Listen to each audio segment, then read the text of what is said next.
So the American Athletic, this is, I think, a fascinating conference because even before you start to get into the specific teams, Kelly, this is one that is getting completely remade in terms of the players that will be, and like the teams, the programs. Yeah, it's insane. There's like 20 teams.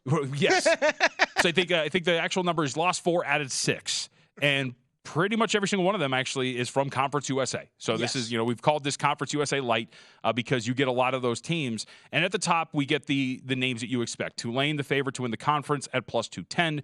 SMU plus 360. You get to UTSA, the newcomer, at 425. Memphis is at 6-1. FAU is at 7-1. Mm-hmm.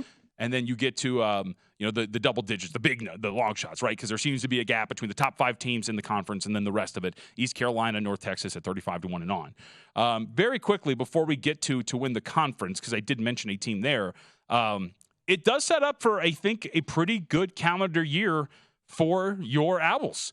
The Foul Owls might be on the prowl once more. Yeah. Tom Herman comes over and takes over the program. It's going to be his first year here. And I always wonder about these dynamics because 18 guys are back from last season for FAU. However, it's a new head coach. So obviously it's not your guys necessarily that you're bringing in. But Herman, I think, is a pretty good mind that he can actually get a lot out of this offense. You bring in Casey Thompson, who is a guy that Herman recruited back in his days at Texas. So there's familiarity there at quarterback.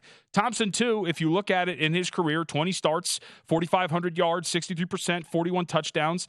That was the last 2 years at Nebraska. He's a pretty talented guy, and I think there's a reason why, of course, recruited by Herman. I think that there's a chance that this thing hits the ground running for Herman overall. And while you lose some talent along the offensive line, right? You lose an honorable mention all-conference guy in your center, Nick Weber, your all-conference left tackle from last season. There's still enough here, and I think a high enough floor and some familiarity at the key position of quarterback to head coach that I think Florida Atlantic is going to be an interesting team to watch. Maybe not so much in contention for the conference, but I do think from a win total standpoint, from an ATS standpoint on a day-to-day or a week-to-week basis, Kelly, it's going to be a team that you really want to keep an eye on. And from a schedule standpoint, too, you look at the conference and where they're going to have to play. Like when you talk about once you start to get to conference play, the road spots aren't that bad. At USF, at Charlotte, at UAB, at Rice. You do get to play, you have to play in terms of playing host to Tulsa. UTSA is going to be a tough one. East Carolina, and then Tulane. But you have UTSA and Tulane, your toughest road or home games. This is, I think, a pretty intriguing year for Florida Atlantic. With so much returning personnel, with, I think, that connection between head coach and quarterback, I would not look away from Florida Atlantic at least going over a win total and being pretty competitive in this conference on a week-to-week basis. Okay. Now, that is not the team, though, that I mentioned. And it's a team that I mentioned with Tim that I think is worth betting to win this conference potentially. UTSA, I think, is going to be really, really freaking good in this thing. So first off, a lot of people would think, and I'm going to steal this line from Tim and Adam on the podcast because I thought it was a great way to put it. People would assume that this is a step up in competition for UTSA, moving from Conference USA to the American. But when 4 of the better programs leave and half of the conference that you were in comes in, right? How big of a step up in competition is it for you, really? So that's where that's where I wanted to ask you though. That really, it's handicapping this conference overall.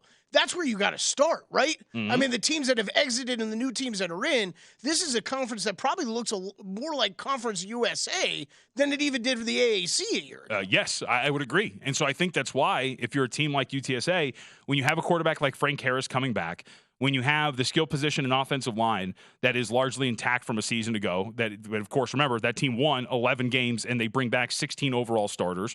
It's such a good point, too, is, you look at the wide receiver room, right? And a lot of people are going to make a big deal, of course, at the fact that your leading receiver from last season is going to go and leave for Ole Miss, right? In Franklin. However, when he, before Clark got hurt, they're another returning receiver here for them, DeCorian Clark, he was actually the leading receiver before his injury.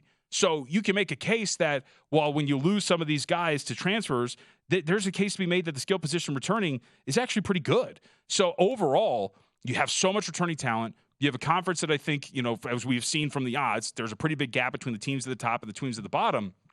SMU is going to be very good. Tulane deserves to be favored. But if you're talking about 4-1 on UTSA with everything they bring back, I think you're really, really looking at that hard to not only go over the win total, but to win that conference at about 425 or better. Go to VSiN.com/subscribe to become a VSiN Pro subscriber today.